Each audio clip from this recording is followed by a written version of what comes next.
ओम नमो भगवते वासुदेवाय। नारायणं नमस्कृत्य नरं चैव नरोत्तमं देवीं सरस्वती व्यासं ततो जयमुदीरये।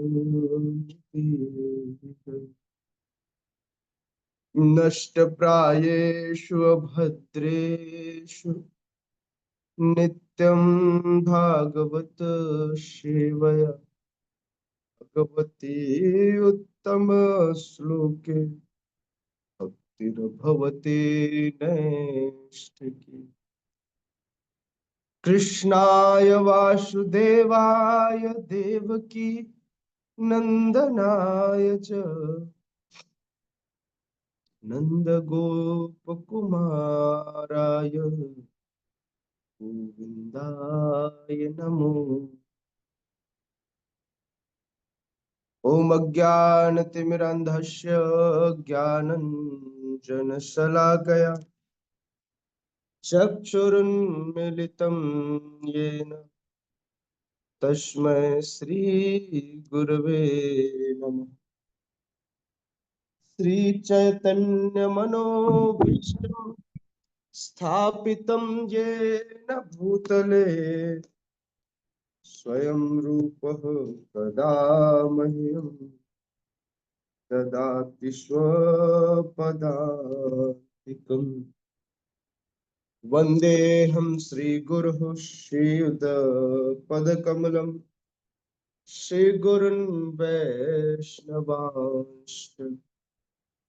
श्रीरूपं साग्रजातं सहगणा रघुनाथान्वितं तं सजीवं साद्वैतं सावधूतं परिजनसहितं कृष्णचैतन्यदेवं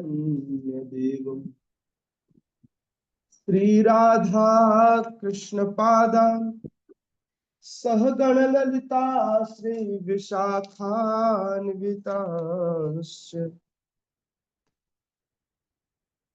नमो विष्णुपादाय कृष्णपृष्ठाय भूतले श्रीमते भक्तिवेदांत स्वामिनिति नामिने।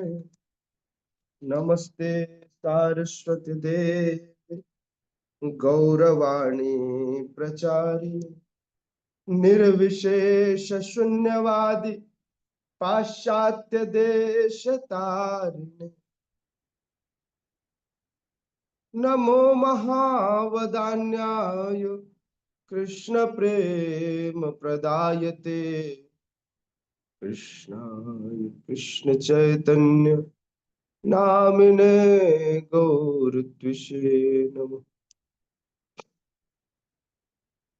हे कृष्ण करुणा सिंधु दीनबंधु जगतपते गोपेश गोपिका कांत राधा कांत नमोस्तुते। तप्त कांचन गौरांगी राधे वृंदावनेश्वरे वृषभानुसुते देवी प्रणमामि हरे। वाञ्छाकल्पतरुभ्यश्च कृपा सिन्धुभ्यैव च पतितानां पावनेभ्यो वैष्णवेभ्यो नमो नमः। जय श्री कृष्ण चैतन्य प्रभु नित्यानंद श्री अद्वैत गदाधर शिवासादि गौर भक्त वृंद। हरे कृष्णा कृष्ण कृष्णा कृष्णा हरे हरे राम राम राम हरे कृष्ण। कौन सा श्लोक लेना है रिपु जी?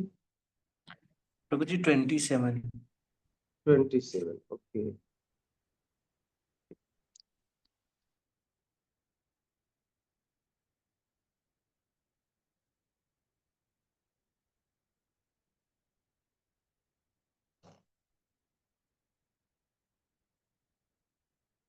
कितने लोगों को श्लोक नंबर 26 याद है? श्लोक याद किया किसी ने?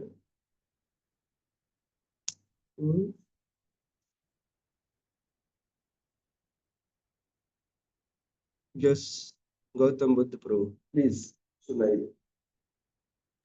हरे कृष्ण प्रभु जी, प्रभु जी थोड़ा बोल सकता हूँ बट कोशिश किया था। हाँ हाँ, कोई नहीं, सिर्फ प्रयास करना है। जातस्य हि ध्रुवो ध्रुवो जन्म मृतस्य च तस्माद् अपरिहार्य न त्वं सोच अहर्षति। ये तो 27 है, 26 का मैंने बोला। 27 तो आज होगा, ऐसा ना प्रभु जी कि 27 हो गया है? नहीं प्रभु जी 27 श्लोक आज होगा। होगा ना? 26 जी कितने को याद है? 27 का तो भी मौका है सबको याद करने का, वो तो आज हाँ, होना है। वो याद नहीं कर पाया प्रभु जी, आज याद कर लूंगा 26 वाला। ओके, ठीक है।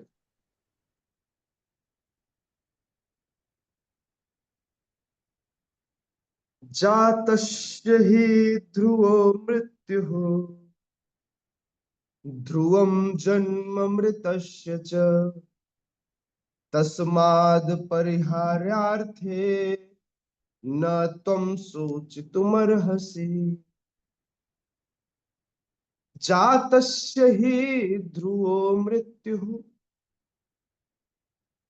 ध्रुवं जन्म मृतस्य च, तस्माद् परिहार्यार्थे न त्वं शोचितुमर्हसि। जातस्य हि ध्रुवो मृत्युः, ध्रुवं जन्म मृतस्य च, तस्माद् परिहार्यार्थे न त्वं शोचितुमर्हसि। यस, देख के पढ़िए। मृत्यु और ध्रुवम को जब बीच में तोड़ेंगे तो यू के बाद अह लग जाएगा, अह मात्रा लग जाएगी तो मृत्यु हो जाएगा वो। जातस्य ही ध्रुवो मृत्यु, र हट जाएगा वहां से। उसके बाद ध्रुवम जन्म मृतस्य च, तस्माद, तस्माद परिहार्यार्थे, परिहार्य अर्थे, तो परिहार्यार्थे अ वहां साइलेंट हो जाएगा। एक साथ कैसे पढ़ेंगे? तस्माद परिहार्यार्थे न त्वं शोचितुमर्हसि। तो इसलिए चार भाग में डिवाइड हुआ। जातस्य ही ध्रुवो मृत्यु, ध्रुवम जन्म मृतस्य च, तस्माद परिहार्यार्थे न त्वं शोचितुमर्हसि। ठीक है, एक एक करके पढ़िए सभी लोग। मुझे 1 मिनट समय दीजिए, पढ़िए सभी लोग। यस प्लीज, अहिल्या माता जी पढ़िए। हरे कृष्ण प्रभु जी, दंडवत प्रणाम। चलो प्रणाम। जातस्य हि ध्रुवो मृत्यु, ध्रुवं जन्म मृतस्य च, तस्मात् परिहार्यार्थ न त्वं शोचितुम् अर्हसि। हरे कृष्ण प्रभु। फिर कोई पढ़िए अपने से। जातस्य हि ध्रुवो मृत्यु ध्रुवं जन्म मृतस्य च, तस्मात् परिहार्यार्थ न त्वं शोचितुम् अर्हसि।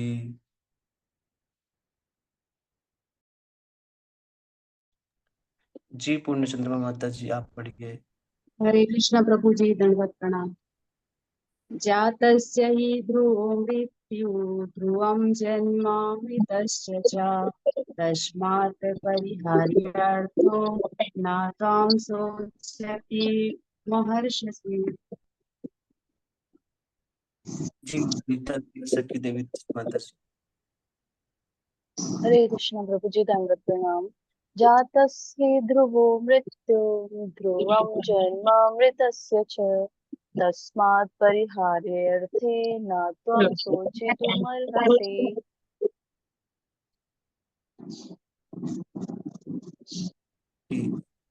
जी प्रभु जी।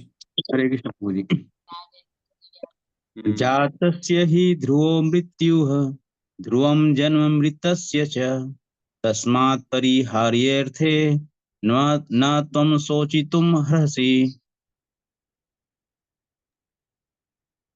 जी अखिल आत्मदास प्रभु जी।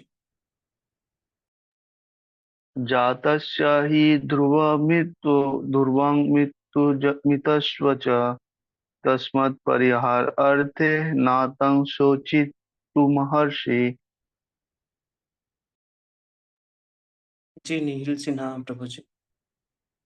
जा जी हरे कृष्ण प्रभु जी। जातस्य हि ध्रुवो मृत्युर्ध्रुवं जन्म मृतस्य च तस्मात् परिहार्यर्थे न त्वं शोचितुमर्हसि।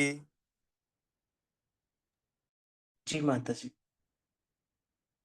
हरे कृष्ण प्रणाम।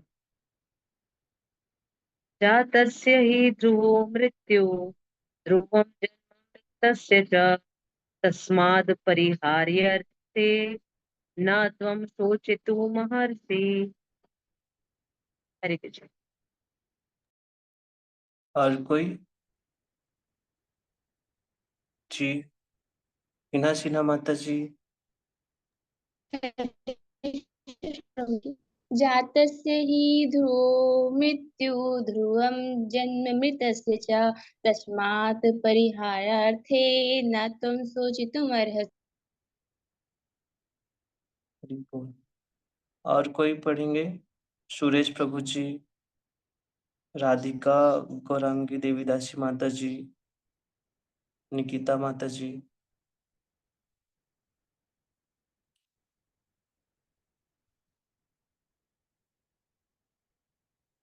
हरे कृष्ण प्रभु जी। जातस्य हि ध्रुवं जन्म मृतस्य च तस्मात् परिहारार्थे न त्वं शोचितुमर्हसि।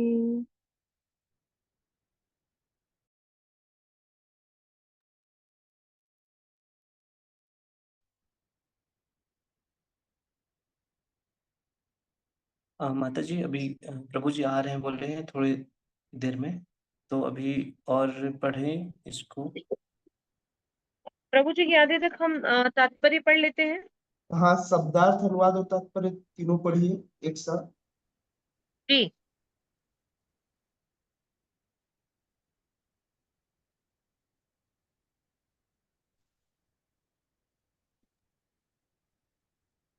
जातस्य जन्म लेने वाला की ही निश्चय ही ध्रुव तथ्य है, मृत्यु मृत्यु ध्रुवम यह भी तथ्य है, जन्म जन्म मृतस्य मृत प्राणी का च भी तस्मात् अतः अपरिहार्य जिससे बचा ना जा सके उसका अर्थ के विषय में न नहीं त्वम तुम सोचितुम शोक करने के लिए अहर्षि योग्य हो। जिसने जन्म लिया है उसकी मृत्यु निश्चित है और मृत्यु के पश्चात पुनर्जन्म भी निश्चित है। अतः अच्छा, अपने पानी अपरिहार्य कर्तव्य पालन में तुम्हें शोक गर्म है, नहीं करना चाहिए। पानी खूब गर्म। तात्पर्य शील प्रभुपाद की जय।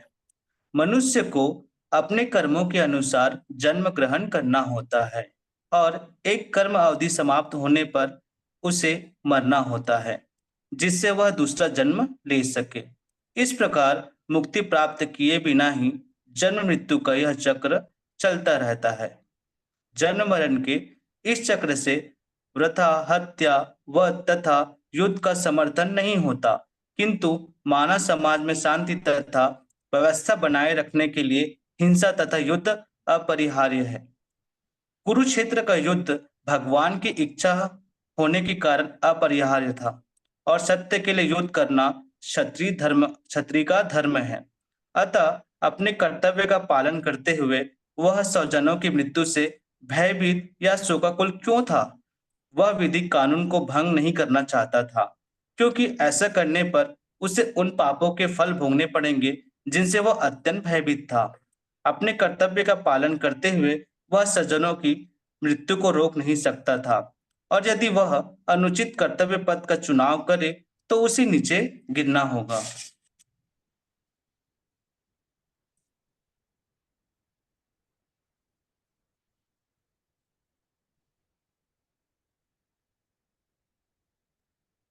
ठीक है, जब तक प्रभु जी आ रहे हैं तब तक पिछले कितने श्लोकों को किन किन भक्तों ने याद किया है? कौन कौन से श्लोक कौन कौन से भक्तों को याद है, वे सुनाए सभी।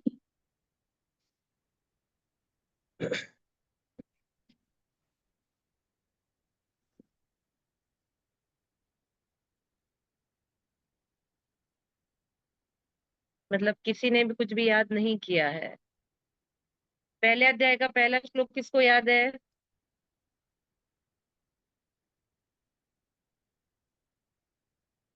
हरे कृष्ण, प्रभु जी याद है। प्रभु जी की नहीं, नहीं, मैं भी सुनूंगा, आप लोग सुनाएंगे तो ऐसा थोड़ी कि मैं सुनने को राजी नहीं हूँ। आप लोग सुनाइए, मैं भी सुनता हूँ। सुन तो वैसे भी मैं सब पूछ रहा हूँ।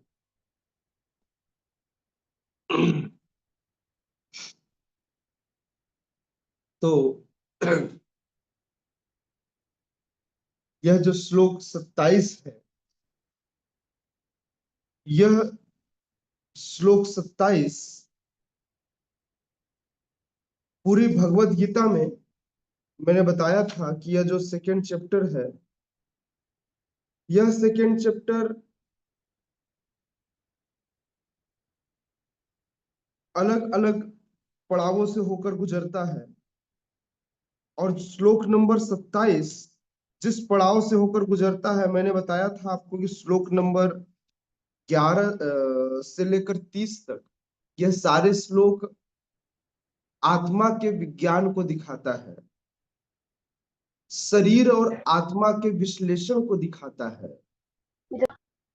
किसे आप पदार्थ कहेंगे और कैसे दोनों एक दूसरे से भिन्न है, कैसे शरीर और आत्मा एक दूसरे से भिन्न है, उसको दिखाता है। पिछले श्लोकों में आपने देखा कि कैसे जो आत्मा है उसे कल्पना से परे, अपरिवर्तनशील, जिसे न तो खंड किया जाए, न घोला जाए, न सुखाया जाए, जो शाश्वत है, सर्वव्यापी है, सदैव एक जैसा रहने वाला है, न तो वो छोटा होता न बड़ा होता, ऐसा कुछ नहीं होता। बस केवल इसको ऐसा समझना चाहिए, एक मिथ्याभास जब मनुष्य के शरीर में होता है तो अपने सूक्ष्म शरीर को मनुष्य के शरीर का बना लेता है, और जब कुत्ते के शरीर में होता है तो उसका मिथ्याभास ऐसा हो जाता है, क्योंकि मन बुद्धि अहंकार से सूक्ष्म शरीर बनता है, तो सूक्ष्म शरीर कुत्ते के आकार का बन जाता है। तो जो इसीलिए मतलब ये वो सूक्ष्म शरीर होता है जो शरीर के शरीर से बाहर निकलता है, वो भी आत्मा नहीं होती। आत्मा तो ऐसे अंगूठे जैसा दिखाई देता है, ऐसा अपना एक स्वरूप लेकर चलता है, अंगूठे जैसा। साइज उसकी बाल के अग्रभाग के 10,000वें हिस्से के बराबर है, किंतु वह एक स्वरूप बनाता है, जिस स्वरूप में चलता है वो ऐसा अंगूठे जैसा जलता हुआ प्रतीत होता है। हाँ, तो श्लोक नंबर 27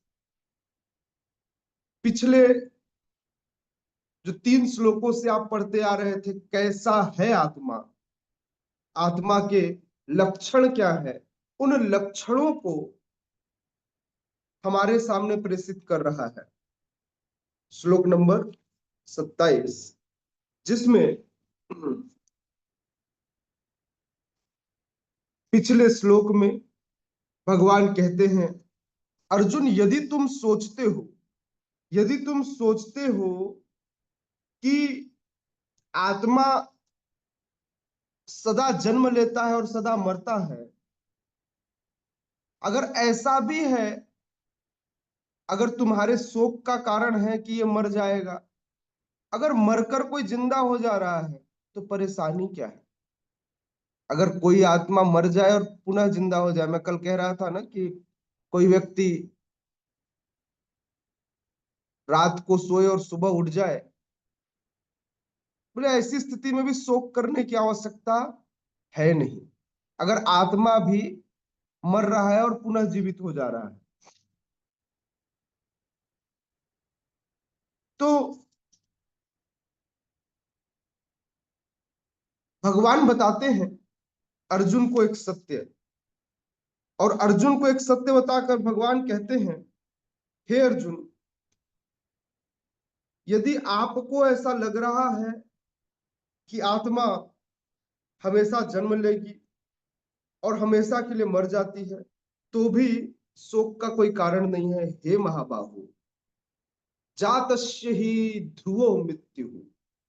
जातस्य, जातस्य मतलब जन्म लेने वाला, इसीलिए सबसे पहला संस्कार जात संस्कार किया जाता है। सबसे पहला संस्कार क्या हो जाता है? जात संस्कार। तो भगवान कह रहे हैं जातस्य, जिसने जन्म लिया है, ही ध्रुवो, निश्चय ही, मृत्यु, वह मृत्यु को प्राप्त हो। मतलब जो व्यक्ति जन्म लेगा उसकी मृत्यु भी निश्चित है। जो व्यक्ति जन्म लेगा उसकी मृत्यु निश्चित है। जातस्य ही ध्रुवो मृत्यु। क्यों? अब ये नहीं कह सकते कि उसकी मृत्यु अब भी होगी, एक दिन उसका जीवन होगा, एक महीने होगा, एक साल होगा, 10 साल होगा या 100 साल होगा। कह केवल इतना सकते हैं कि यदि उसने जन्म लिया है तो मृत्यु होगी। अब मृत्यु कब होगी यह डिसाइड कौन करेगा? उसके पास्ट कर्मास, उसने पूर्व में जो कर्म किए हैं उन कर्मों से यह पता चलेगा कि होगा क्या। आगे क्या कह रहे हैं?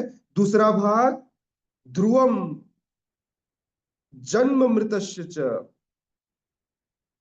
भगवान कह रहे हैं यह भी सत्य है, ध्रुवम जन्म मृतस्य च, जन्म होगा कब? मृतस्य च, मृत्यु के पश्चात, मतलब पुनर्जन्म। तो यह पुनर्जन्म का श्लोक है। क्या कह रहे हैं? पहला लाइन कह रहे हैं जिसने जन्म लिया है वह मरेगा। यह दूसरा लाइन यह है, ध्रुवम जन्म मृतस्य च, निश्चित यह भी है। क्या क्या निश्चित है? बोले जन्म मृतस्य, उसका जन्म होगा कब? मृत्यु के पश्चात।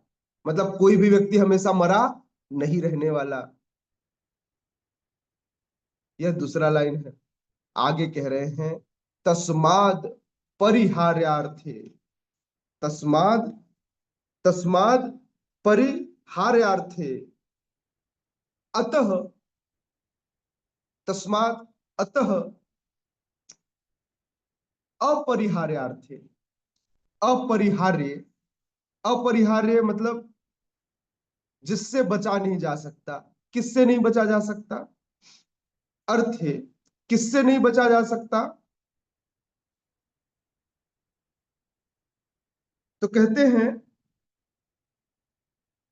बचा नहीं जा सकता व्यक्ति को अपने कर्तव्य पालन।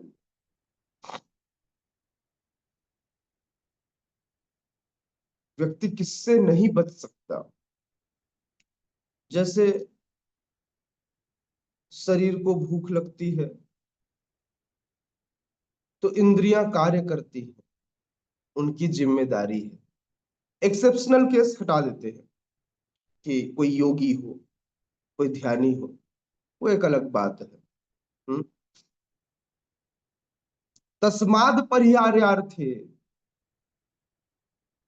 बोले यदि व्यक्ति अपना कर्तव्य पालन कर रहा हो, जो उसकी जिम्मेदारी है, तो कहते हैं न तुम सोचो तुम हंसी, बोले तुम शोक क्यों कर रहे हो, ये तो तुम्हारी जिम्मेदारी है। आज तक कोई जिम्मेदारी से नहीं बचा, जिम्मेदारी से आज तक कोई नहीं बचा। हाँ? अतः अपने कर्तव्य पालन में तुम्हें शोक न तुम सोची तुम हंसी, तुम्हें शोक नहीं करना चाहिए। कर्तव्य पालन है। साइकिल बताया भगवान ने, जन्म मृत्यु पुनः जन्म। पहला लाइन क्या बता रहा है, जन्म मृत्यु जन्म। पहले लाइन का अर्थ है जन्म होता है, मृत्यु होता है, जन्म होता है, यह पहले लाइन का अर्थ है। दूसरा कह रहे हैं हर व्यक्ति अपनी अपनी रिस्पॉन्सिबिलिटी से घिरा हुआ है, इसलिए अपनी जिम्मेदारियों को निभाने में किसी व्यक्ति को शोक नहीं करना चाहिए। अर्जुन को भगवान कह रहे हैं तुम्हारी जिम्मेदारी है, जिम्मेदारी से भागो मत, जिम्मेदारी को निभाओ, इसमें कोई शोक की बात नहीं है। दैट्स इट, यह इसका मतलब है। आइए तात्पर्य की ओर बढ़ते हैं। अच्छा, अगर मान लीजिए कि इसको ऐसे समझा जाए कि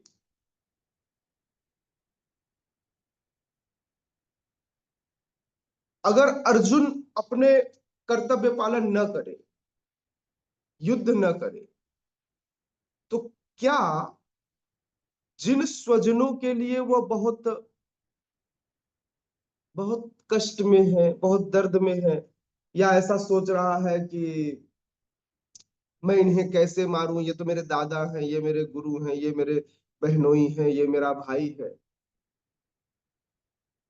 क्या वो नहीं मरेंगे? उस अगर वो कर्तव्य पालन न करे, मतलब युद्ध न करे और उनको न मारे, तो क्या ये लोग नहीं मरने वाले? ऐसा होगा क्या कि ये लोग नहीं मरेंगे? मृत्यु तो अवश्य संभावी है, और ऐसे स्वजनों की मृत्यु जब वह नहीं रोक सकता, तो फिर वह अपने कर्तव्य पालन से दूर क्यों रहे?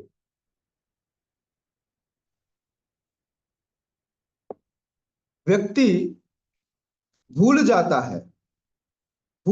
है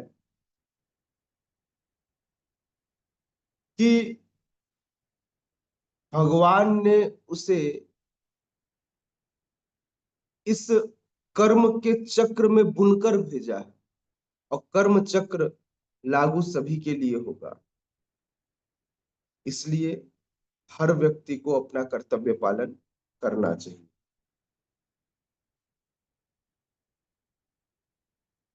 और यदि कोई व्यक्ति अपना कर्तव्य छोड़ता है, तो उसके साथ एक तो उनकी मृत्यु अवश्य संभावी है, दूसरा उसका खुद का डिग्रेडेशन होगा, वह खुद अपनी अवस्था से नीचे गिर जाएगा, क्योंकि लोग उसकी निंदा करेंगे ना, क्योंकि उसने अपने क्षत्रिय धर्म का पालन नहीं किया। क्षत्रिय अर्थात पालक, और क्षत्रिय धर्म का उसने पालन नहीं किया। यदि क्षत्रिय धर्म का वह पालन नहीं करेगा, तो लोग उसकी निंदा करेंगे।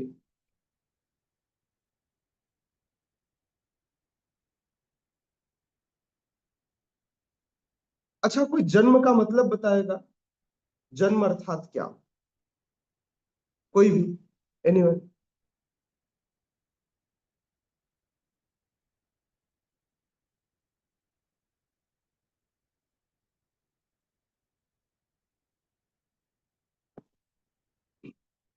जन्म किसे कहते हैं?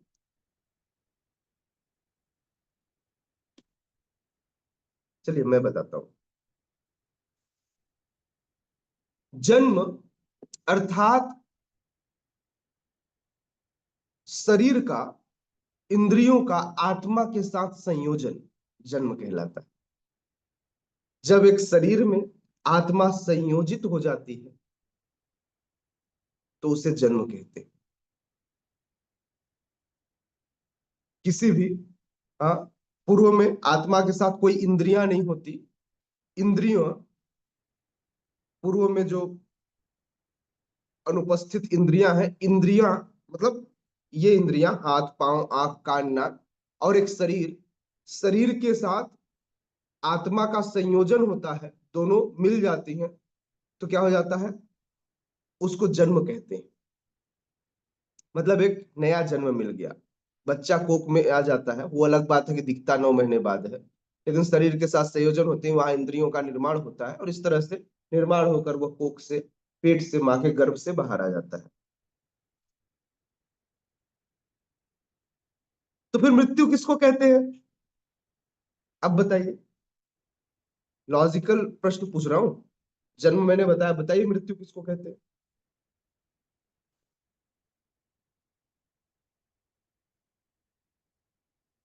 बताइए प्लीज।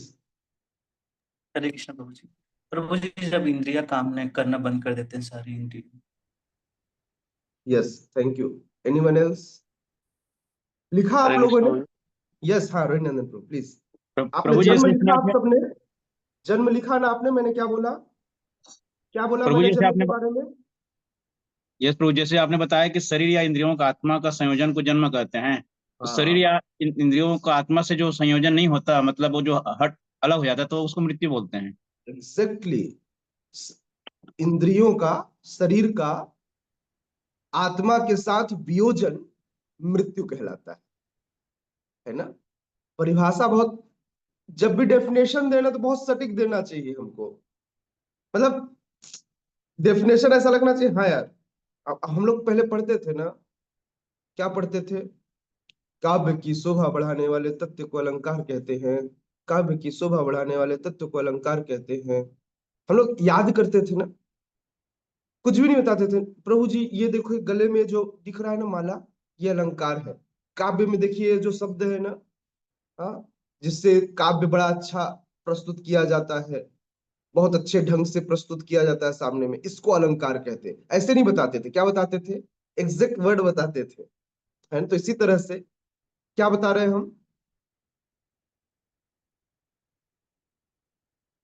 हम बता रहे हैं कि जब शरीर और आत्मा एक दूसरे से वियोजित हो जाए, अलग हो जाए, तो हम उसको क्या कह रहे हैं, हम उसे मृत्यु कह रहे हैं।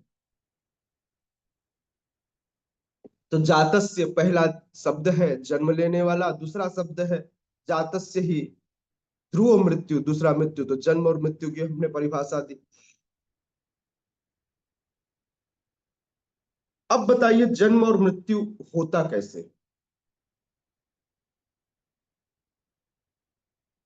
एक तो अभी आपने बताया कि जन्म क्या है, दूसरा आपने बताया मृत्यु क्या है। अब बताइए जन्म और मृत्यु होता कैसे है या होता क्यों है।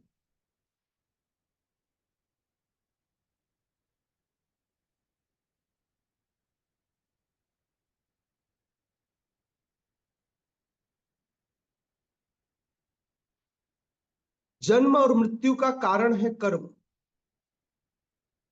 व्यक्ति अपने पास्ट कर्मास से, अच्छे या बुरे कर्मों से जन्म या मृत्यु के चक्र में आता है। ठीक है ना, अच्छा कर्म या बुरा कर्म, इसी से जन्म या मृत्यु होगा, मतलब कर्मों के कारण जन्म या मृत्यु होगा। श्रील प्रभुपाद क्या कहते हैं इस तात्पर्य में, वो देखें। श्रील प्रभुपाद कहते हैं मनुष्य को अपने कर्मों के अनुसार, अच्छा वही पहला लाइन है, श्रील प्रभुपाद ने वही लिखा है जो मैं कह रहा था। श्रील प्रभुपाद लिख रहे हैं मनुष्य को अपने कर्मों के अनुसार जन्म ग्रहण करना होता है और एक कर्म अवधि समाप्त होने पर मरना होता है। दोनों का कारण क्या बता रहे हैं श्रील प्रभुपाद, कर्म, जो मैंने पहला शब्द यूज किया। कर्म के कारण ही, कर्म के कारण ही व्यक्ति जन्म लेता है और एक अवधि समाप्त हो जाने के बाद मृत्यु को प्राप्त होता है। और उसके बाद मृत्यु को प्राप्त होने के बाद ध्रुवम जन्म मृतस्य च, पुनः जन्म लेता है। मृत्यु के बाद क्या करता है, पुनः जन्म लेता है। हाँ, पुनः जन्म लेता है। इस प्रकार से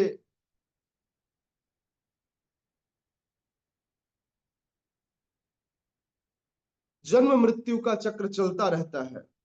कब तक चलता है जन्म मृत्यु का चक्र? शिला प्रभुपाद कह रहे हैं तब तक जब तक उसे मुक्ति न मिल जाए। तो मुक्ति केवल श्राद्ध में भोजन खिलाने से पितरों को नहीं मिलेगा। मुक्ति के लिए भक्ति करनी होगी। हाँ, श्राद्ध में भोजन खिलाएंगे तो हमारे पूर्वज भूखे नहीं रहेंगे, बस। बाकी यदि मुक्ति दिलाना हो तो आपको भक्ति करनी होगी।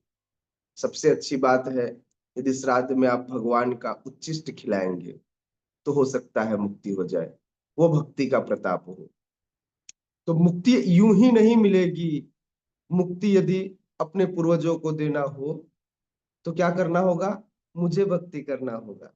मुझे नहीं पता उनकी स्थिति क्या है, ठीक है ना? तो इसलिए श्रील प्रभुपाद कह रहे हैं कि इस प्रकार से जब तक व्यक्ति मुक्ति प्राप्त नहीं कर लेता तब तक जन्म मृत्यु के फेरे में पड़ा रहता है, घूमता रहता है।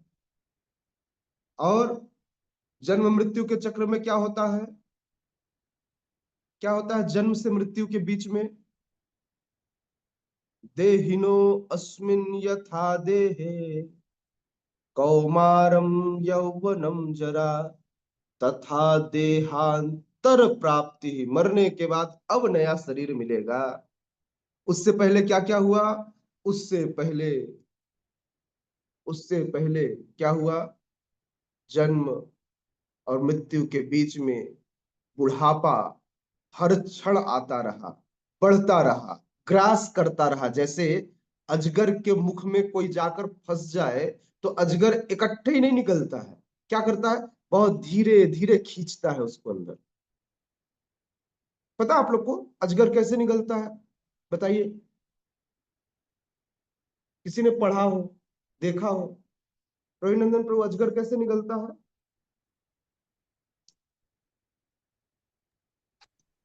जानकारी नहीं प्रभु जी मेरे को नंद बाबा वाली वो कथा किसको याद है कि नंद बाबा को एक सर्प ने ग्रास कर लिया था?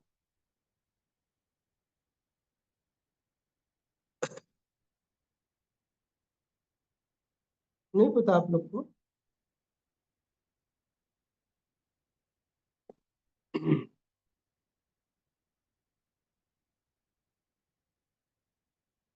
तो अजगर, ये जो सर्प है, ये ऐसा सर्प है किसी को एक बार में नहीं निगलता। वह मुंह में दबा लिया, हाँ, या तो आप उसका शरीर वहां से काट दो, छोड़ेगा नहीं। वो अलग बात है कि आप पूरे अजगर की सर्जरी कर दो, लेकिन वो छोड़ेगा नहीं। उसने पकड़ लिया तो अब वो ऐसे एक एक करके खींचता जाता है, धीरे धीरे धीरे धीरे धीरे धीरे धीरे चढ़ता चढ़ता चढ़ता, तब जाके धीरे लास्ट में पूरा अंदर। ये प्रवृत्ति है अजगर की, ग्रास करता है, इकट्ठे ग्रास नहीं करता, धीरे धीरे ग्रास करता है। बिल्कुल इसी तरह व्यक्ति काल के मुख में धीरे धीरे जाता है। धीरे धीरे धीरे धीरे काल भी अजगर की तरह ग्रास करती जाती है। इस बीच में व्यक्ति जरा और व्याधि, जन्म और मृत्यु के बीच में, मृत्यु मतलब काल, तो मृत्यु रूपी काल सर्प जो है वह उसे ग्रास करता है और व्यक्ति धीरे धीरे धीरे उसके मुख में समाता जाता है। इस बीच में कई व्याधियां उसके जीवन में आती है। अच्छा, श्रीला प्रभुपाद लिख रहे हैं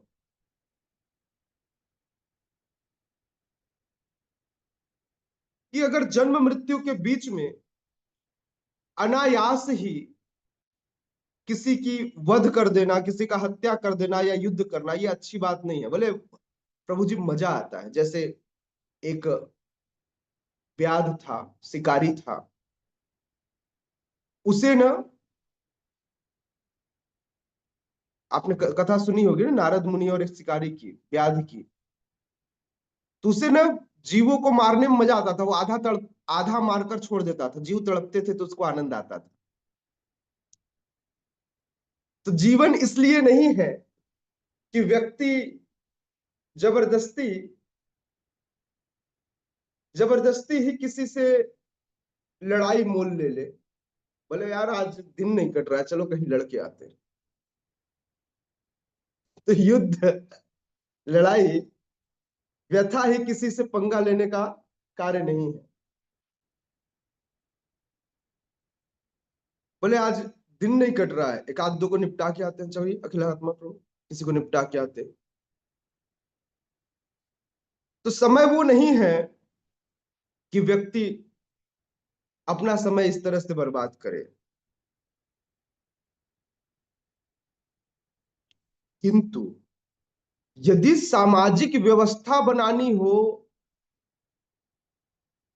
और उसके लिए युद्ध आवश्यक हो तो जरूर लड़ना चाहिए। मैंने अभी दो बातें कही जो शिला प्रभुपाद ने यहां लिखी है। पहला लाइन शिला प्रभुपाद कह रहे हैं जन्म और मृत्यु के बीच में, ये जो चक्र है इस चक्र के बीच में युद्ध की आवश्यकता नहीं है। मतलब जन्म और मृत्यु के बीच में हम युद्ध और हिंसा का समर्थन नहीं करते कि किसी को मार दिया जाए। किंतु यदि शांति व्यवस्था बनाए रखने के लिए इस कार्य की आवश्यकता हो तो हमें युद्ध अवश्य करना चाहिए। दोनों बात एक साथ।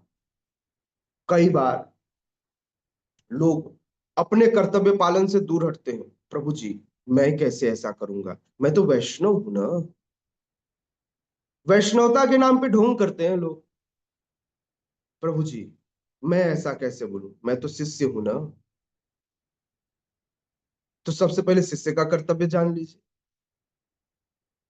ढोंग नहीं, कर्तव्य आपका क्या है। हाँ? आपका कर्तव्य है। यदि कोई व्यक्ति किसी का हितैषी है तो हितैषी का कर्तव्य क्या है। तो इसलिए जैसे डॉक्टर हितैषी होता है, सर्जरी करता है चाकू लेकर के, वह हित है। चाकू लेकर उसने काटा, लेकिन ऐसा काटा कि उससे आपके दर्द कम होंगे। इंस्टेंट आपको दर्द होगा लेकिन उससे दर्द कम होगा। तो इसी तरह से शांति तथा व्यवस्था को बनाए रखने के लिए यदि युद्ध आवश्यक हो, अपरिहार्य, आवश्यक, अपरिहार्य का अर्थ क्या है। अपरिहार्य मतलब आवश्यक, जिससे न बचा जा सके, जो जरूरी है ना।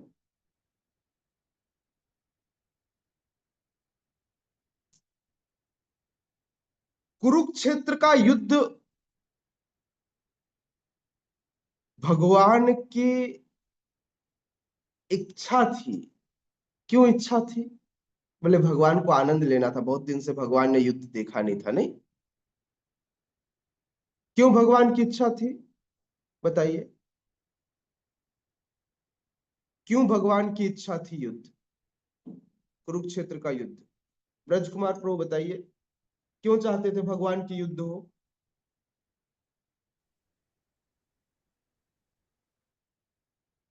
क्योंकि भगवान भगवत गीता में कहते हैं धर्म संस्थापनार्थाय संभवामि युगे युगे। तो यह भगवान की इच्छा थी कि युद्ध होए। भगवान की इच्छा के कारण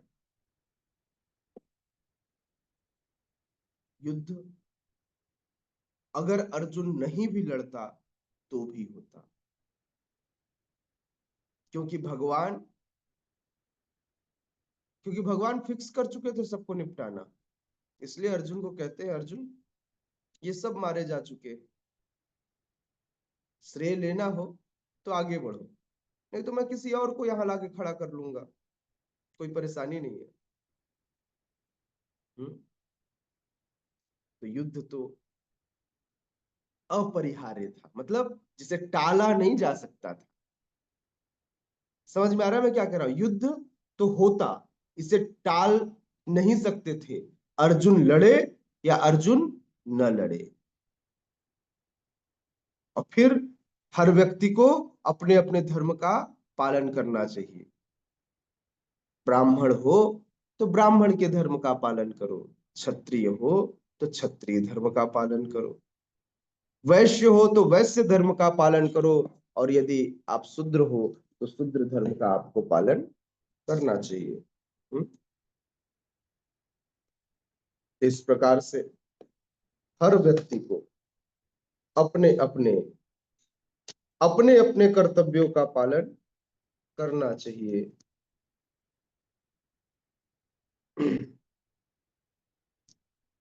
श्रील प्रभुपाद कह रहे हैं, अतः अपने कर्तव्य का पालन करते हुए अर्जुन स्वजनों की मृत्यु से भयभीत या शोकाकुल क्यों था? Question mark. श्रील प्रभुपाद ने एक प्रश्न राइज किया, यहां पर प्रश्न उठाया। वो हमसे पूछ रहे हैं श्रील प्रभुपाद पढ़ा रहे हैं ना, श्रील प्रभुपाद टीचर है ना, तो श्रील प्रभुपाद पूछ रहे हैं, बताओ क्या हो गया था अर्जुन को? अर्जुन अपने स्वजनों को क्यों नहीं मारना चाहता था? क्यों वह बहुत शोकाकुल हो रहा था? तो उसका उत्तर श्रील प्रभुपाद अगले लाइन में देते हैं और कहते हैं, वह कर्मों के नियम को जानता था। यस, किरण माता जी कुछ कहना चाह रही हैं, बताइए क्यों था? क्यों शोकाकुल था अर्जुन? क्यों भयभीत था?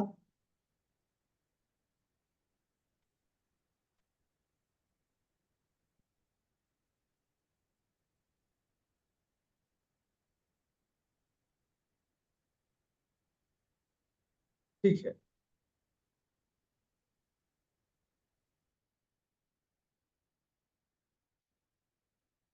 कोई बात नहीं, मैं बताता हूं, क्या करूं, सब कुछ मही। मही प्रश्न और मही उत्तर, ऐसा भगवान कहते हैं।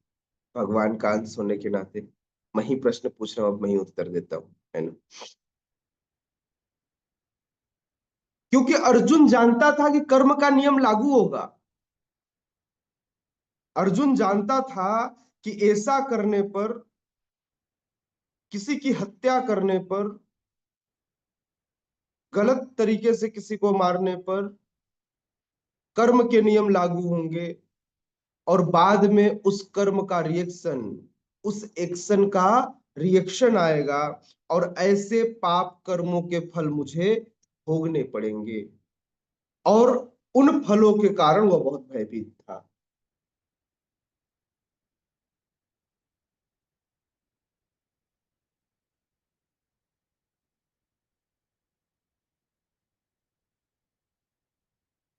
श्रील प्रभुपाद बता रहे हैं, भगवान स्वयं इस बात को बता रहे हैं, यदि कोई भी व्यक्ति अननेसेसरी अपने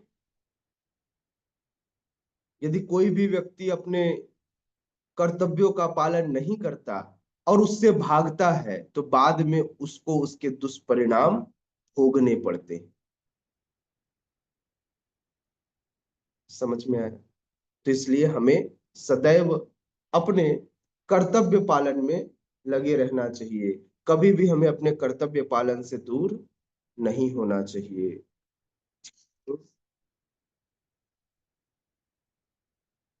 अव्यक्तादीनि भूतानि व्यक्तमध्यानि भारत अव्यक्त निधनान् देव तत्र का परिदेवना। अव्यक्तादीनि भूतानि व्यक्तमध्यानि भारत अव्यक्त निधनान्येव तत्र का परिदेवना। अव्यक्तादीनि भूतानि व्यक्तमध्यानि भारत अव्यक्त निधनान्येव तत्र का परिदेवना।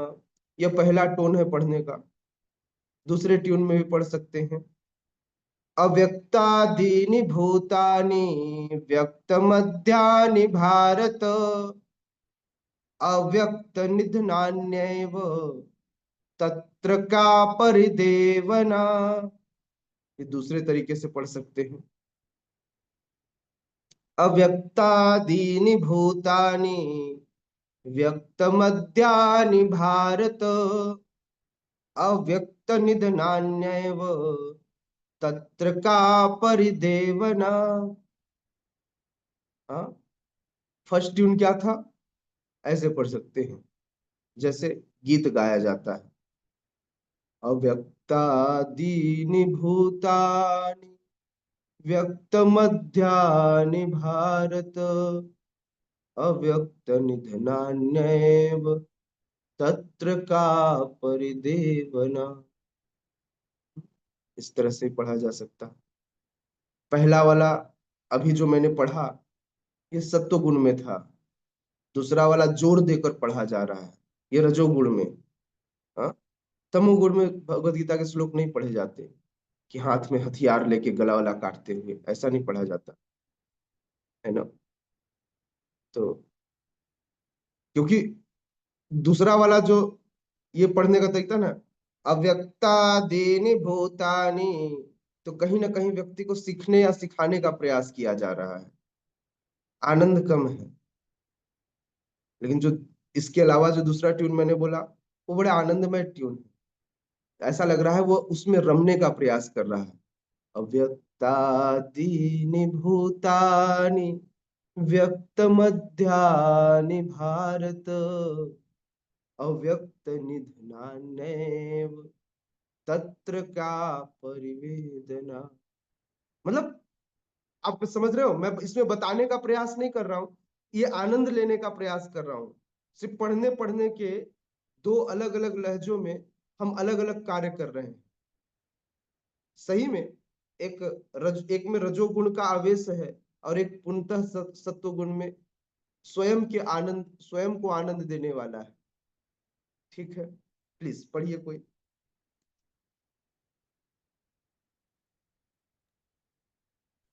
हरे कृष्ण प्रभु जी।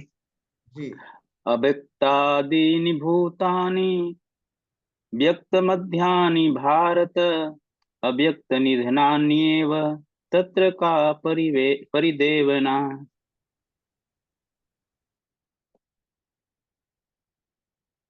जय। और कोई आनंद लेना चाहे? यस प्रभु जी पढ़िए। अव्यक्त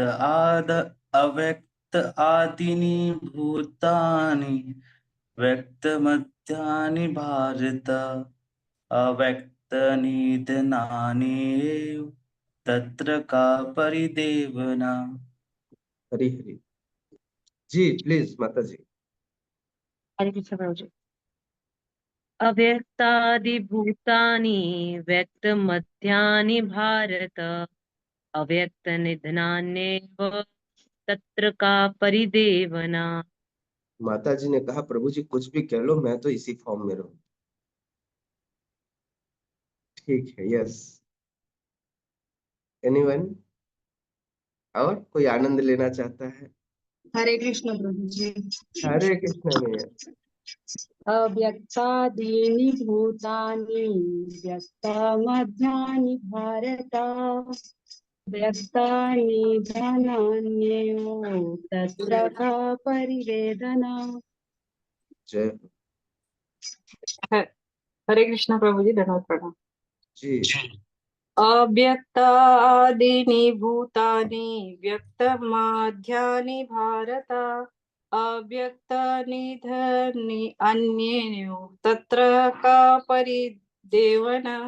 हरे कृष्ण प्रभु जी। यस, तो अनुवाद हर शब्दार्थ के बाद अव्यक्त आदीनि क्या है? अव्यक्त आदीनि, तो बोले जो अव्यक्त था कब? आदीनि, प्रारंभ में, जो प्रारंभ में प्रकट नहीं था, प्रारंभ में अप्रकट। भूतानि, मैं हमेशा कहता ना भूत मतलब क्या? भूत मतलब जीवात्मा, भूतानि मतलब सारे जीवात्मा, सारे प्राणी। व्यक्त, एक अव्यक्त और दूसरा व्यक्त, एक प्रकट और एक अप्रकट। तो व्यक्त मतलब प्रकट, अव्यक्त मतलब अप्रकट या गायब हो गया हो, अप्रकट हो गया हो। अव्यक्त आदीनि भूतानि व्यक्त मध्यानि, मध्यानि मतलब मध्य में, बीच में। भारत, हे भरतवंशी, भरतवंशी को क्या बोल रहे हैं? भारत, है ना। तो आगे अव्यक्त अप्रकट निधनानी, निधनानी अर्थात जिनका निधन हो जाता है, निधन मतलब विनाश, नष्ट, निधनानी एवं इस तरह से, तत्र अतः का क्या, परिदेवना शोक।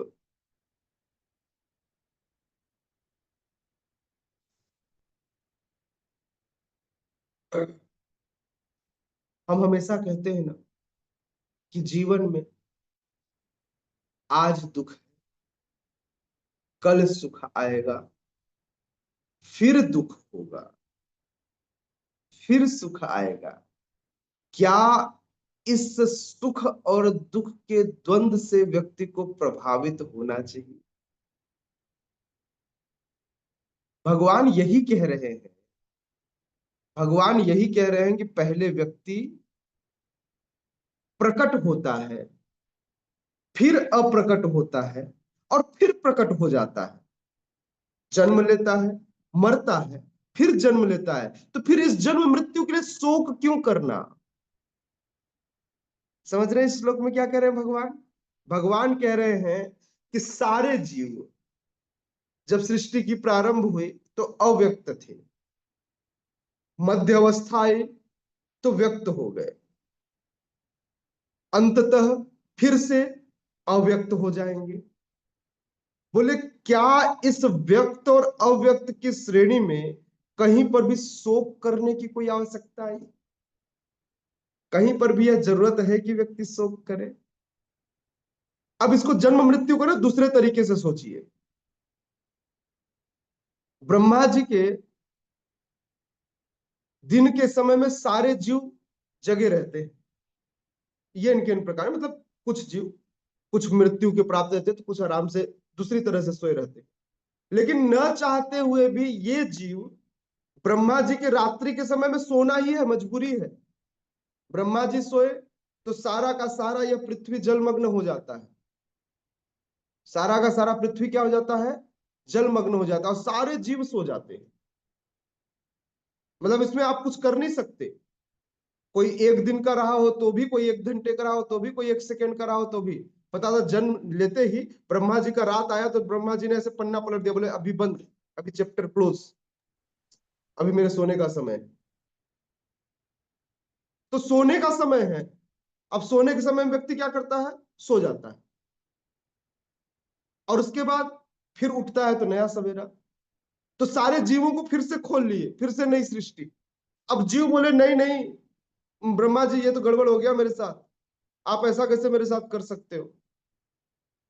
भाई कर तो सकते हैं, ब्रह्मा जी करेंगे, क्योंकि ब्रह्मा जी का 12 घंटा पूरा हो गया था, वो अब आराम से उनको सोना है, अगले 12 घंटा वो सोते रहेंगे। तो सबसे पहले हमें समझना पड़ेगा कि ये जो द्वंद है जन्म और मृत्यु का, यह शोक का कारण नहीं है। दुख या सुख का यह शोक का कारण नहीं है। सर्दी या गर्मी यह शोक का कारण नहीं है। आज सर्दी है, कल गर्मी आएगी। तो व्यक्ति बार बार, ये जो चक्र है ना, यह चक्र किसी के लिए शोक का कारण नहीं होना चाहिए। यह भगवान यहाँ पर प्रूव कर रहे हैं। लेकिन हमारी प्रॉब्लम क्या है? हम इस द्वंद में हमेशा दुखी रहते हैं। प्रभु जी मेरे जीवन में बड़ा दुख है। अरे किसके जीवन में दुख नहीं आता? कौन व्यक्ति हमेशा सुखी रहता है? नहीं तो लोग फैसला कर लेते हैं, मुक्ति दिला दो प्रभु जी, बहुत कष्ट है, बस मुक्त करा दो। अब तो कैसे मुक्त करा दे भाई? सबके जीवन में वही द्वंद है, आज सुख है कल दुख होगा, फिर सुख आवेगा फिर दुख आएगा, ये चक्र चलता रहेगा। क्यों? क्योंकि आपने इस द्वंद से भरे इस भौतिक संसार में जन्म लिया है। सुख चाहिए ना? निकलिए यहां से, जल्दी जल्दी फटाफट भक्ति कीजिए और यहां से पार हो जाइए। हाँ, भक्ति का तरीका अलग अलग होगा। बाबा जी बन के बैठ नहीं जाना है। पता चला हर व्यक्ति बाबा जी बन गया, बोले नहीं, आज के बाद प्रभु जी ने बोला है, धमाल प्रभु ने आज ही लेक्चर में बोला है कि हमें क्या करना है, बोले हमें भक्ति करनी है, तो लिए माला और बैठ गए। हाँ? नहीं, भक्ति का मतलब हर व्यक्ति को अपने अपने कर्तव्य पालन करने हैं। हाँ, अगर आप पूर्णतः वैराग्य धारण कर श्रील प्रभुपाद की शिक्षाओं का प्रचार कर सके तो यह अति उत्तम होगा, क्योंकि ऐसे लोगों की आवश्यकता है। किंतु उन वैराग्यों को पालने वाले भी तो लोग चाहिए। वैरागी क्या खाएंगे नहीं क्या? अगर इस संसार में धर्मात्मा बचेंगे नहीं तो भगवान का एसेट, भगवान का वह माध्यम, रिप्रेजेंटेटिव बनकर कौन आएगा जो उस कार्य को निभाएगा? मारने वाले भगवान हैं पूरे इस युद्ध के बीच में, किंतु माध्यम कौन है? अर्जुन।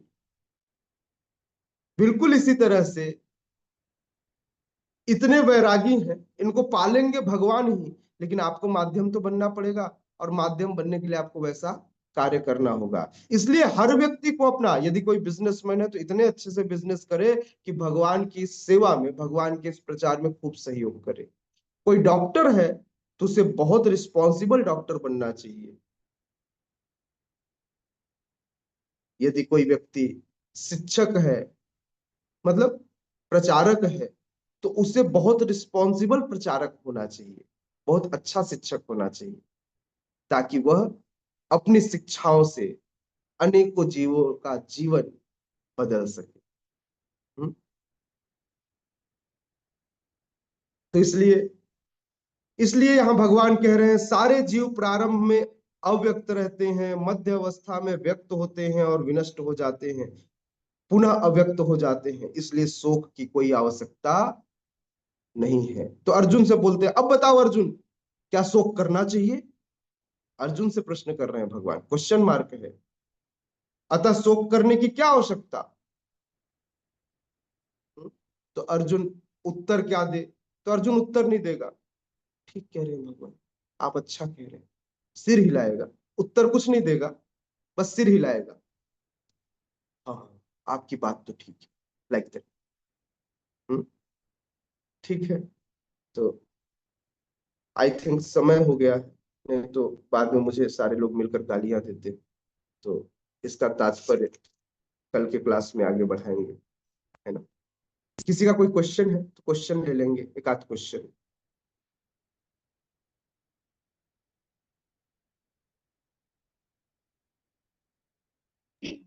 हरे कृष्ण प्रभु जी, धन्यवाद, प्रणाम। धन्यवाद, प्रणाम। यस मैया। प्रभु जी, वो पितृ पक्ष का जो बोले कि पितृ को मुक्ति के लिए भक्ति करना चाहिए, ऐसे करके तो भक्ति दोनों करना चाहिए प्रभु जी, भक्ति और भोजन देना, कि कैसे, उसके बारे में कुछ? हाँ, भक्ति में भोजन खिलाइए पितरों को। अब उनको भोजन तो देना चाहिए। इन जनरल हम प्रार्थना करते हैं, वो भी बहुत अच्छा है, लेकिन ज्यादा अच्छा है कि हम जो भोग लगा रहे हैं उसको ले जाकर पितरों को अर्पित कर दे, तो इस तरह से उनको भोजन मिल जाएगा, तो अच्छा है। भक्ति में भोजन हो जाएगी।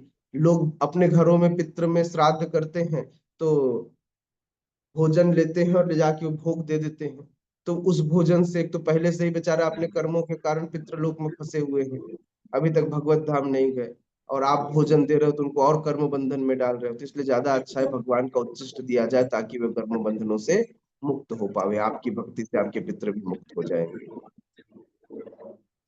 जी प्रभु जी, एक चीज और है, मेरे यहाँ ससुर जी बोलते हैं मैं पितर नहीं मानूंगा। तो पिछले आपके क्लास में मैं सुनी थी कि पिता के रहते तक बेटे को पानी नहीं देना चाहिए, तो क्या हम लोग कर सकते हैं प्रभु जी, मानना हाँ, चाहिए पिता? अब वो न माने कोई बात नहीं, लेकिन आप भोग तो लगा सकते हैं। चलो, मतलब उसको उस तरह से श्राद्ध क्रिया न किया जाए, श्राद्ध कर्म मत कीजिए, बट भोजन तो दे दीजिए। भोजन भोग लगाने में कोई इशू नहीं है, भोग लगा सकते हैं आप। पिताजी न माने, अब पिताजी न माने, पिता अपने कर्तव्य से, अर्जुन को भगवान कह रहे हैं ना, हे अर्जुन, हे अर्जुन, हो सकता है कि तुम अपने कर्तव्य पालन से हट जाओ, लेकिन मैं तो अपना कर्तव्य पालन करूंगा, मैं तो लोगों को निपटा चुका हूँ, तो कोई ना कोई माध्यम बनेगा। तो इसलिए पिताजी माध्यम नहीं है तो आप माध्यम बन जाइए, आप कर दीजिए। ठीक है, कीजिए, घर में शांति आएगी। कई बार जब व्यक्ति पितरों को तृप्त नहीं करता तो पितर बड़े परेशान रहते हैं, क्योंकि भूख में रात्रि में नींद आती है क्या?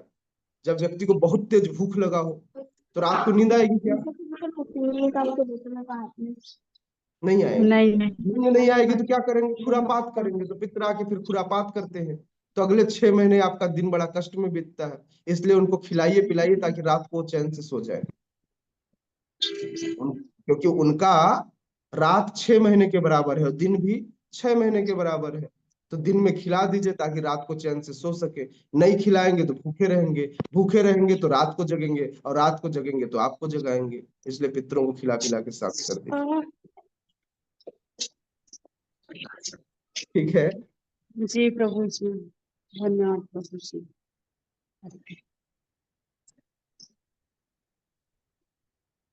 Thank you. हरे कृष्ण। श्रीमद् भगवद गीता यथारूप की जय। जगत गुरु शील प्रभुपाद की जय। उपस्थित गौर भक्त वृंद की जय। निताय गौर प्रेमानंदे। हरि हरि बोल। Thank you.